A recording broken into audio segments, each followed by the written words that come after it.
Friends, welcome back to my channel. आज की इस वीडियो में हम बात करेंगे फेशियल हेयर के बारे में कि कुछ लड़कियों को फेशियल हेयर ज़्यादा क्यों होते हैं, उनके कारण क्या है और कैसे उनसे हम छुटकारा पा सकते हैं। ओके, तो फेशियल हेयर ज़्यादा होने के दो कारण होते हैं। एक, आपका हार्मोनल इम्बैलेंस है। अगर आपके पीरियड्स नॉर्मल नहीं है या अगर आप प्रेग्नेंट हैं उसके कारण आपके हार्मोन्स जो है वो अप एंड डाउन जा रहे हैं, या आप डिलीवरी कर चुके हैं उसके बाद आपके हार्मोन्स अप एंड डाउन है, तो ये सब कारण होते हैं जो हमारे फेशियल हेयर, लड़कियों के खास तौर पे जो फेशियल हेयर है उसको इंक्रीज करता है या उनको डार्क कर देता है, जिससे आपका चेहरे पे फेशियल हेयर दूर से नजर आने लगते हैं। ओके, और दूसरा कारण होता है हमारे जीन्स।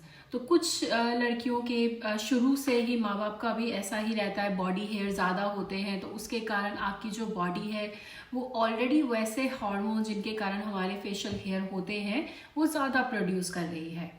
तो ये दो ही कारण होते हैं फेशियल हेयर होने के। तो अब हम देखते हैं कि उसको कैसे छुटकारा पा सकते हैं। तो एक तो आप डॉक्टर ट्रीटमेंट ले सकते हैं, जिससे आपके जो हार्मोन्स हैं वो स्टेबल हो जाएंगे और आपके आगे से जो फेशियल हेयर है वो ज़्यादा बढ़ के नहीं आएंगे। ओके, दूसरा, आप शेव कर सकते हैं, उसके लिए अलग से शेविंग रेजर्स आते हैं फेशियल हेयर के लिए, और या फिर आप वैक्सिंग कर सकते हैं। फेस वैक्सिंग होती है और उसको अलग तरीके से किया जाता है। अब हम देखेंगे कि ऐसे कौन सी चीज़ें होती हैं जिससे हम फेस वैक्स या फेस शेव कर सकते हैं। तो ये लड़कों वाला शेवर नहीं होता है, ये इस तरीके का शेवर आता है। इससे आप अपने आईब्रोज कर सकते हैं। इसके आगे हल्का छोटा सा एक ब्लेड लगा रहता है और ये बहुत ज़्यादा तीखा नहीं रहता है, बट इतना रहता है कि आपके फेशियल हेयर आराम से रिमूव कर सके। तो इससे आप अगर आईब्रोज नहीं बनवाने जा रहे हैं बाहर और आपको करना है तो आप उससे भी कर सकते हैं। इसको आपको बस हल्का हल्का मोशन से ऐसे ऐसे ऐसे ऐसे करते करते पूरे फेस पे आपको शेव करना होता है।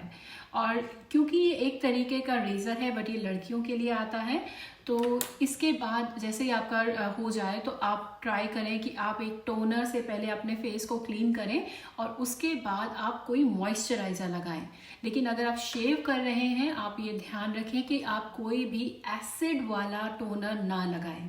अगर आप एसिड वाला टोनर लगाते हैं तो वो आपके स्किन को बहुत ज़्यादा बर्न कर देगा, क्योंकि अभी अभी आपने रेज़र से डेड स्किन निकाली है, हेयर निकाले हैं।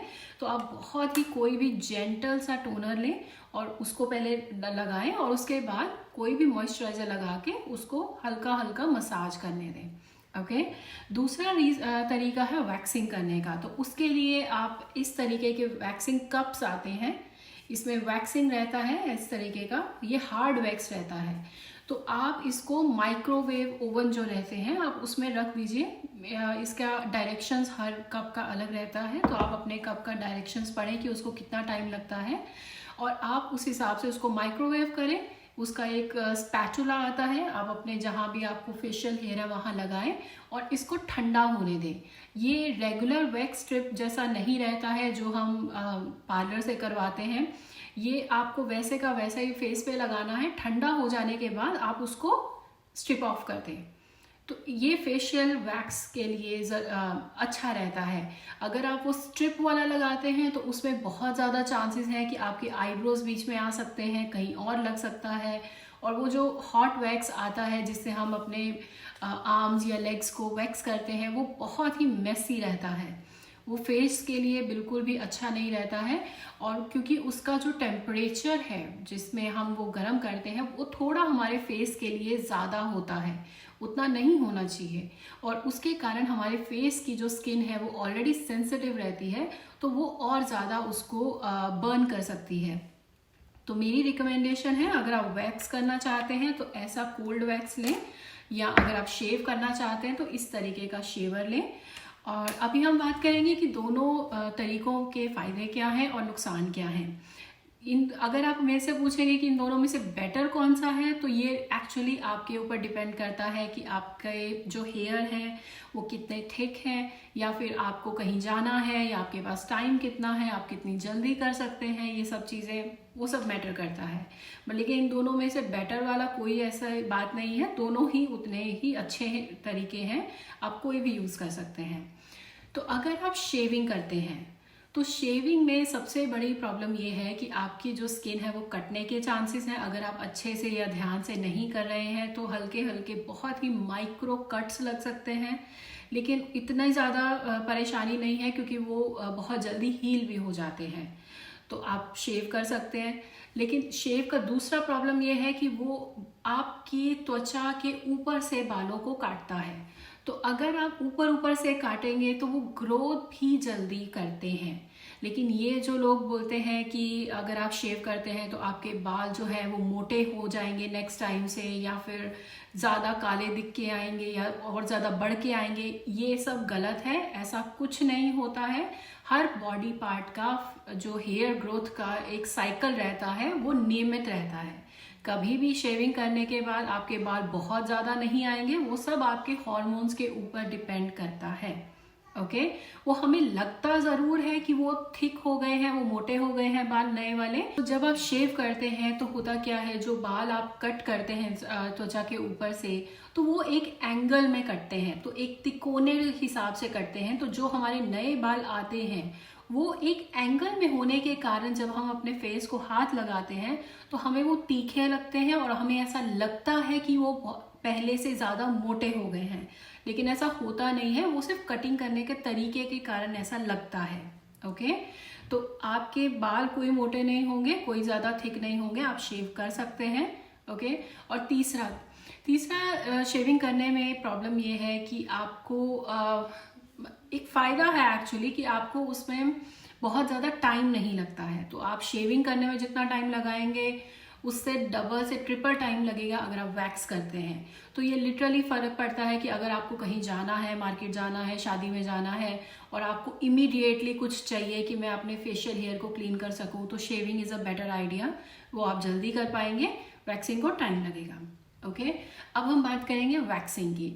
तो वैक्सिंग के प्रॉब्लम ये है कि आप जब भी वैक्सिंग फेस पे लगाते हैं तो वो थोड़ा सा टेम्परेचर हाई रहता है, तभी वो हमारे जो हेयर हैं उनको एकदम से कवर कर पाता है। लेकिन अगर आप बहुत ज़्यादा केयरफुल नहीं रहे तो वो जो वैक्स का टेम्परेचर है वो बहुत ज़्यादा हाई हो सकता है और आपकी स्किन को बर्न कर सकता है। तो आपका अगर थोड़ा भी वो वैक्स का टेम्परेचर आपकी जितना चाहिए उससे ज़्यादा होता है तो आपकी त्वचा जो स्किन है वो लिटरली बर्न कर जाएगी और उसको ठीक होने में फिर डेज में टाइम लगेगा। तो ये आपका एक प्रॉब्लम है। दूसरा प्रॉब्लम ये है कि वैक्सिंग करने से आपको रेड बम्प्स हो जाएंगे क्योंकि आप उसको जड़ से निकालते हैं बालों को। तो जब आप पुल करते हैं बालों को तो आपकी फेस की स्किन जो ऑलरेडी बहुत सेंसिटिव है वो इरिटेटेड हो जाती है, तो उसको एक दिन लगता है मिनिमम कि आपके जो रेड बम्प्स है, जो रेडनेस आ गया है वो पुल करने से, वो ठीक होने में। तो अगर आप कहीं इमीडिएटली जाने वाले हैं तो waxing is not a better idea. Okay, तीसरी बात, तो अगर आप फ्रिक्वेंटली करते हैं, अगर आपके हेयर ग्रोथ बहुत ज़्यादा है और आप बहुत जल्दी जल्दी वैक्सिंग या शेविंग करते हैं, तो अगर आप बहुत जल्दी वैक्सिंग करते हैं तो उसका एक नुकसान ये है कि आपकी जो स्किन है वो ज़्यादा बार खींचने से आपकी जो फेस की स्किन है वो ढीली पड़ने लगेगी और आपको रिंकल्स आने लगेंगे, स्किन थोड़ा थोड़ा सैग करने लगेगी। तो ये एक कारण हो सकता है एज होने का, मतलब बहुत छोटी उम्र में भी आपका फेस से आपकी एज ऐसा 5 साल 10 साल बढ़ के दिखने लगेगी। तो ये ही दो चीज़ें हैं जिससे हम अपने फेशियल हेयर हटा सकते हैं लिटरली। तो आप ये देख सकते हैं कि आपको कौन सा अपनाना है।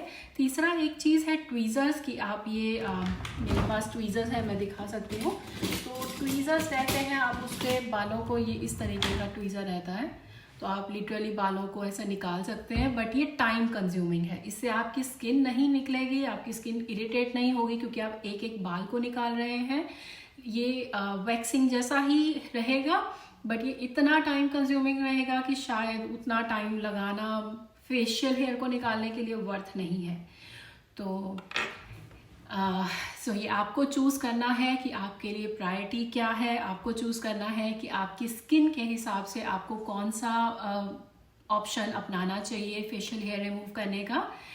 एंड लेट मी नो, जैसा भी आपको ठीक लगेगा कमेंट करके ज़रूर बताएं। वीडियो को लाइक करें और प्लीज़ मेरे चैनल को सब्सक्राइब करें। And I will see you in the next video. Bye.